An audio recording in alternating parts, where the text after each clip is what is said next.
Even so, there was much more afoot. Of that, Washington was certain. Now that one plan had been foiled, another would soon be hatched, probably with more speed, this time to minimize the risk of leaks.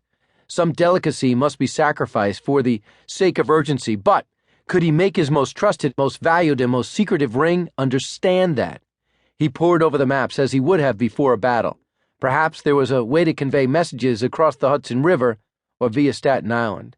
He wrote as much to Talmadge, urging him to talk to Culper Sr. about such an option, hoping to impress upon the ring the importance of timely reports.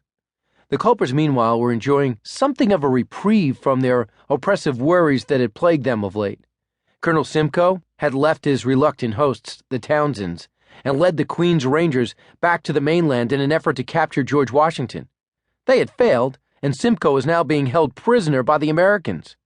Woodhull, no doubt voicing the sentiments of numerous people, concluded his letter to Talmadge on December 12, 1779. Were I now in the state of New Jersey without fear of law or gospel, I would certainly kill Colonel Simcoe for his usage to me. In the same message, he included a blank sheet containing a stained letter from Townsend, with whom he wrote he planned to celebrate Christmas. Holiday leisure was a luxury the commander-in-chief could ill afford, as the fate of the entire revolution rested upon his shoulders. Even as Woodhull wrote that his fears are much abated, Washington felt a growing sense of urgency to see the cracks in New York's armor pursued even more aggressively.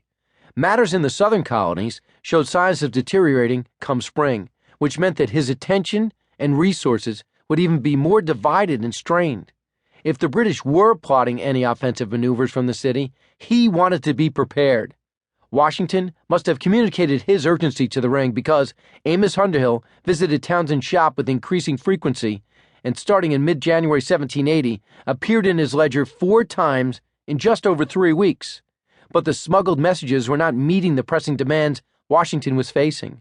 Events were accelerating rapidly, and the laborious means of conveying the letters out of occupied New York and Long Island into Connecticut and overland to Washington's camp was too slow.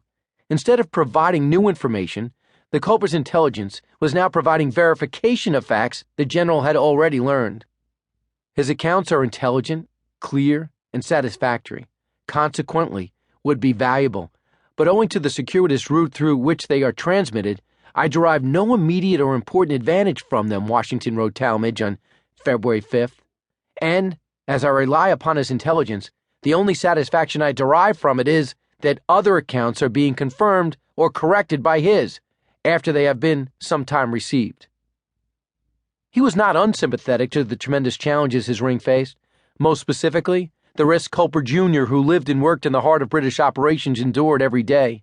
I am sensible of the delicacy of this situation, and the necessity of caution, Washington added to his letter, as if realizing the harsh tone of his criticism in the preceding lines directed to his favorite spy. He wants to suggest that he may be able to provide Culper Jr. with more direct possibilities for moving the letters out of New York, though he acknowledged the risks involved in expanding the ring beyond its current members. I have hitherto forborne, and am yet unwilling to mention persons to him as the vehicles of conveyance, lest they should not prove so trustworthy and prudent as we could wish. A few weeks later, Woodhull found himself writing back to Washington, informing the general of detailed ship movements, as well as warning him of even more potential risk from greatly increased scrutiny and enemy presence in Setauket. 2 regiments is to be stationed in this town. If it should take place, it will, I fear, entirely ruin our correspondence, to prevent which I shall give you early intelligence of their motions from time to time, that you may be prepared to give them a fatal blow at the beginning, or we shall be totally ruined. The reprieve Woodhull's emotions had enjoyed in December had proved all too brief. It was March now, which meant increased activity could be anticipated with the spring thaw. But the winter of 1779 to 80, known as the Hard Winter, proved to be one of the coldest recorded seasons of the 18th century in North America, and refused to let up.